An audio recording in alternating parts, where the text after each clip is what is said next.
Corporate సంస్థలు నిధులు వినియోగించాలంటే జిల్లాలో డిపిఆర్లు సిద్ధంగా ఉన్నాయని కేంద్ర మంత్రి రామ్మోహన్ నాయుడు అన్నారు. దక్షిణ భారతదేశంలో అతిపెద్ద కార్పొరేట్ సామాజిక బాధ్యత సమిట్ టీనీ లూప్ కార్యక్రమంలో ఆయన పాల్గొన్నారు.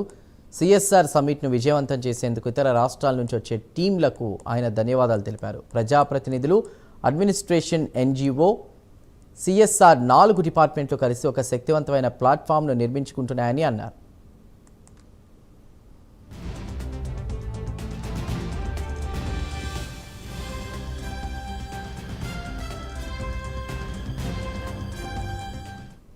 సర్వసాధారణంగా సిఎస్ఆర్ యాక్టివిటీ మనం చేసినా, సిఎస్ఆర్ కి సంబంధించి ఏదైనా ఒక ప్రోగ్రామ్ మనం అనుకున్నా, ఈ 4 ఎంటిటీస్ ఒక దగ్గర కూర్చొని మర్దన చేయకపోతే, ఆలోచించకపోతే ఏ ప్రోగ్రామ్ కూడా మనం అనుకున్నటువంటి సక్సెస్ఫుల్ గా ముందుకు రానివ్వదు.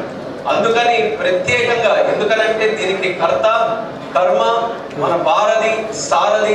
ఈ యొక్క కార్యక్రమం ఇంత చక్కగా అందరి సమక్షంలో మనం జరుగుతుందంటే దానికి కారణం మన పెద్దల కోన రవాణా గారికి ప్రత్యేక ధన్యవాదాలు తెలియజేసుకుంటారు.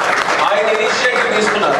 ఆయన ఎప్పుడైతే ఇలాంటి ఒక సమ్మిట్ మనం నిర్వహించవచ్చని ఆ టీం కూడా ఆయన కలిసిందో, చాలా బలంగా ఈ యొక్క ఆబ్జెక్టివ్ ని నమ్మి మన జిల్లాలో మనం చేయాలని చెప్పి ఆయన ప్రత్యేకంగా ప్రతి ఒక్కరికి, నాతో సహా కలెక్టర్ గారికి, అందరి టీమ్స్ కూడా ఫోన్ చేసి, శాసనసభ్యులకు ఫోన్ చేసి, ఇది కేవలం ఒక నియోజకవర్గానికో లేకపోతే ఒక వ్యక్తికో సంబంధించినటువంటి ప్రోగ్రామ్ కాదు, జిల్లా అంతటికి, జిల్లా భవిష్యత్తుకి ముఖ్యంగా అవసరమైనటువంటి ప్రోగ్రామ్ ప్రతి ఒక్కరు కూడా పార్టిసిపేట్ చేయాలనంటే ఆయన లీడ్ తీసుకోవడంతో ఈరోజు